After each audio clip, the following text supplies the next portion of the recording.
आपके लिए एक सवाल है, जवाब देना पड़ेगा। पहले सवाल तो बता।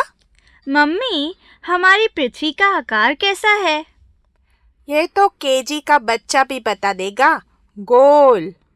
अगर मैं कहूँ पृथ्वी स्क्वायर है तो? तेरे कहने से सब मान लेंगे क्या? थोड़ी देर में आप ही बोलोगे कि पृथ्वी स्क्वायर है। जरा ठहरो। देखो, यह हमारी पृथ्वी है और गोल है। हाँ? अब बताओ, पृथ्वी तुम्हें कैसी दिखती है? स्क्वायर। अरे वाह! अरे यार, तुम लोग आवाज मत करो, मैं बहुत जरूरी काम कर रहा हूँ। ध्यायतो विषयां पुरुषः संगस्तेषु उपजायते संगात् संजायते कामः कामात् क्रोधो विजायते क्रोधात् भवति पापा? सम्मोहः। मैंने आपके बताए मापदंड के अंतर्गत 150 में से 14 लोगों को चुना है। शाबाश।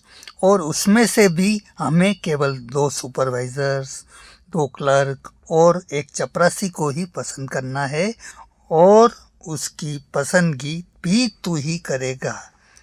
नहीं नहीं, इससे पहले कभी मैंने ये काम नहीं किया। अब फैक्ट्री तुझे ही संभालनी है, इसलिए इस बार तू ही इंटरव्यू लेगा। पर पापा, यह बड़ा मुश्किल काम है। क्या मुश्किल काम है? मैं हूं ना तेरे साथ। पर कुछ ही मिनटों की बातचीत से उनकी योग्यता पर हम कैसे विश्वास करें? क्यों? क्योंकि अपनी योग्यता दर्शाने के लिए इंटरव्यू के समय लोग झूठ भी बोलते हैं। ना पापा, मुझसे नहीं होगा।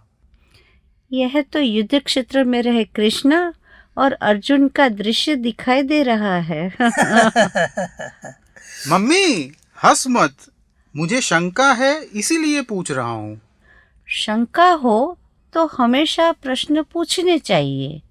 अर्जुन की इसी शंका ने भगवत गीता को जन्म दिया था। क्या मम्मी, तूने कहा कृष्ण अर्जुन की बात छेड़ दी? अरे ये तो अच्छी बात हुई। ये ले भगवत गीता। इंटरव्यू लेने से पहले गीता का 14वां, 17वां और 18वां अध्याय ध्यान से पढ़ लेना, रास्ता अपने आप मिल जाएगा। ओह नो, क्या पापा आप भी? Daddy daddy. रिया। गुस्सा नहीं, पहले सुन। पर पापा।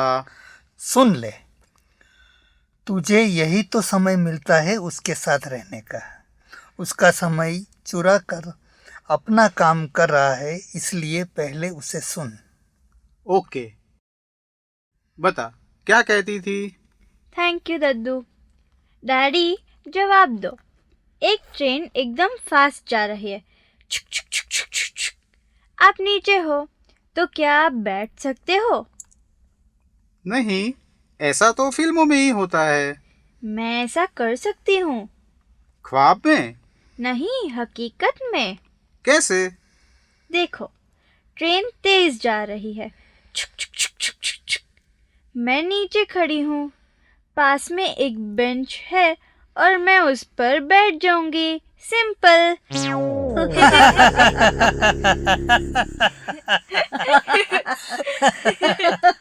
ओके बेटा, तुम जीती, मैं हारा। अब मुझे दादाजी के साथ जरूरी बातें करनी है। ठीक है, आप बात खत्म करके आओ। मुझे और भी प्रश्न पूछने हैं। किस बात का टेंशन है तुझे? इंटरव्यू का तो था ही, साथ में गीता के वो 3 अध्याय पढ़ने समझने का भी जुड़ गया। पागल है तू। चल, आज तुझे एक रहस्य की बात बताता हूँ। कौन सी? यही कि हमारी फैक्ट्री की लोकप्रियता और सफलता का श्रेय इसी भगवत गीता को जाता है। वो कैसे? देख, यह तो तू जानता ही है कि प्रकृति के 3 गुण होते हैं। हाँ, सत, रजस और तमस।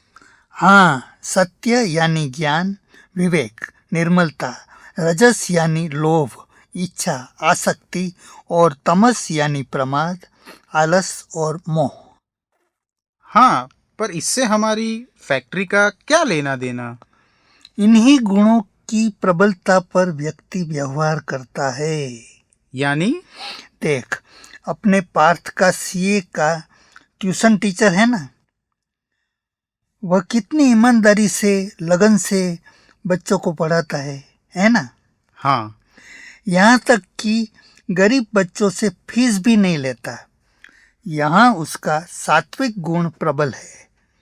पर जब खाने की बात आती है तब ओ नो, उसका खाना तो कितना तीखा और तेल से लथपथ होता है।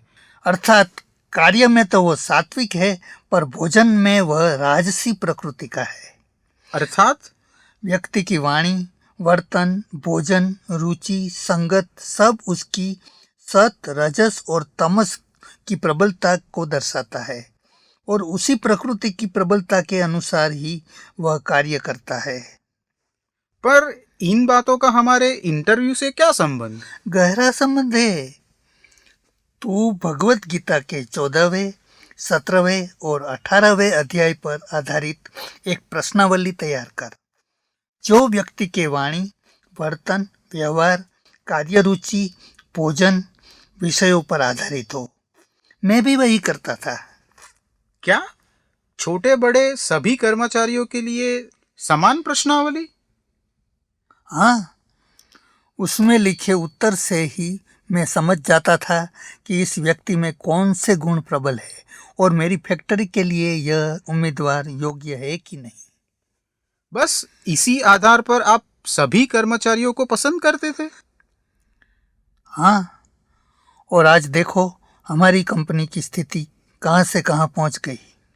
ओह, तो यह राज है कि हमारा स्टाफ इतना पुराना और प्रामाणिक क्यों है। हाँ बेटा, मनुष्य इन्हीं 3 प्रकृतियों की प्रबलता के अनुसार अपना व्यवहार करता है और पहचाना भी जाता है। इसीलिए तेरे पापा अपने धोबी चाचा को उसके व्यवहार के कारण सात्विक और अपनी सोसाइटी के सेक्रेटरी को उसके गुस्सैल स्वभाव के कारण तामसिक व्यक्ति कहते हैं। पापा, मुझे आश्चर्य होता है कि आप हर बात को कैसे भगवत गीता से जोड़ देते हो, और वे सभी बातें समझने में बड़ी आसान होती है। बेटा, 18 अध्याय और 700 श्लोक वाली इस भगवत गीता में जीवन की हर समस्या का हल छिपा है।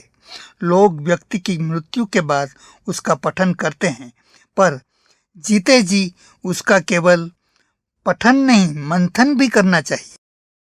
अब समझा कि आजकल मैनेजमेंट में भगवत गीता क्यों पढ़ाई जाती है। प्राथमिक धोरण से ही बच्चों को इसे पढ़ाया जाए तो कितना अच्छा होगा। इस दिशा में भी सरकार प्रयास कर रही है। अच्छा, अब बता, तू इंटरव्यू करेगा कि नहीं? हाँ पापा, आपके मार्गदर्शन में गीता के इन 3 अध्याय पर मैं प्रश्नावली भी तैयार करूंगा और इंटरव्यू भी करूंगा।